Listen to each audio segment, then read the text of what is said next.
तुम्हीच केलं ना? अहो अहो मी काहीच केले नाही. हा वेळ आल्यावर जे आहे ते सगळं कबूल करा आणि आम्ही ते कबूल करून घेऊ. आणि एवढं सगळं करून तुम्ही तुमच्या जावयाला सांगितलं की त्या वाड्यामध्ये राहणं चांगलं नाही. तुम्हाला तुमच्या मुलीला त्या लोकांसोबत राहून द्यायचं नव्हतं, हो का नाही?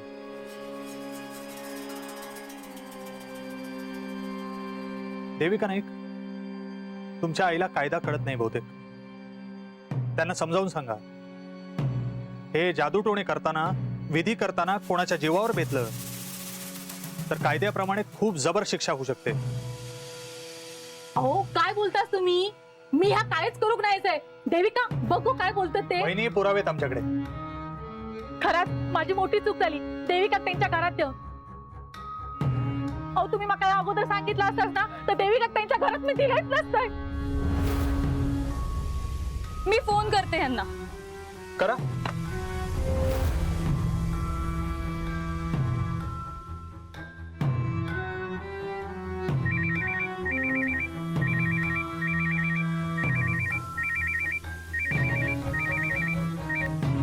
हाँ देविका बोल. अहो काय चाललंय हे सगळं? विश्वासराव आले तिथे. माहिती आहे मला. काय? अगं त्यांनी फोन केला होता मला. I am sorry. मी त्याला खूप समजवण्याचा प्रयत्न केला पण नाही थांबू शकलो त्याला.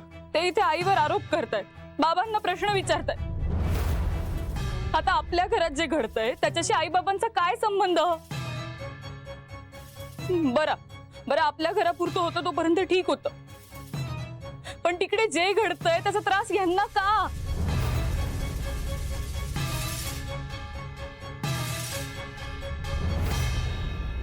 हे देविका, देविका ऐक ना. तू रडू नको, तू रडू नको. तू काळजी घे स्वतःची. मी बघतो काय करायचं ते आता. हा तू शांत राहा. हा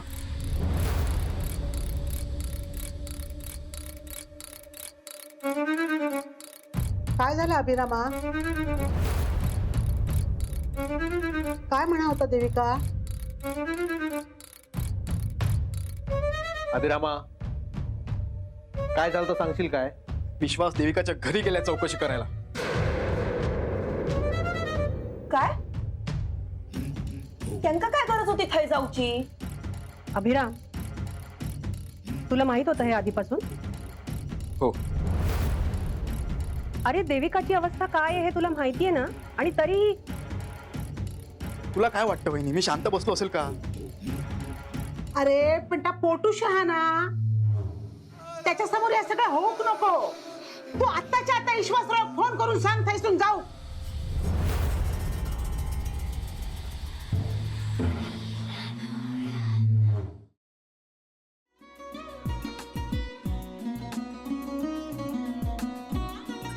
लावू का?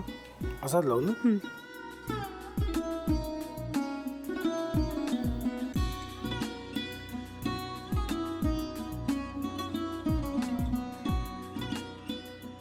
आता काय करायचंय? आता आपण ड्राय स्टफिंग दुसरं काय करणार आपण त्यात? आपण ह्याच्यात मेयोनीज न टाकता बाकीचे सगळे साहित्य टाकायचे. अच्छा, हे सगळं. तू माझा तर विश्वासच बसत नाहीये. म्हणजे अगं बहिणी आमचं लग्न व्हावं म्हणून किती प्रयत्न करत होते आणि ते सगळं करताना की शिवच्या आम्हाला माहिती पुरवते. नाही मला नाही वाटत. गौरी खूप चांगली असतो म्हणून तुला सगळं जगत चांगलं दिसतं, पण शिव उगाच बोलला असेल का? त्याच्यावर विश्वास नाहीये का तुझा? शिववर पूर्ण विश्वास आहे मी तुम्हाला, पण तो आता हे जे काही करतोय ना, म्हणजे निशा बहिणी समोर त्या राधिका सोबत फिरण्याचं नाटक वगैरे, ते त्याचा काही उपयोग होणार नाहीये. अगं असं कसं म्हणतो?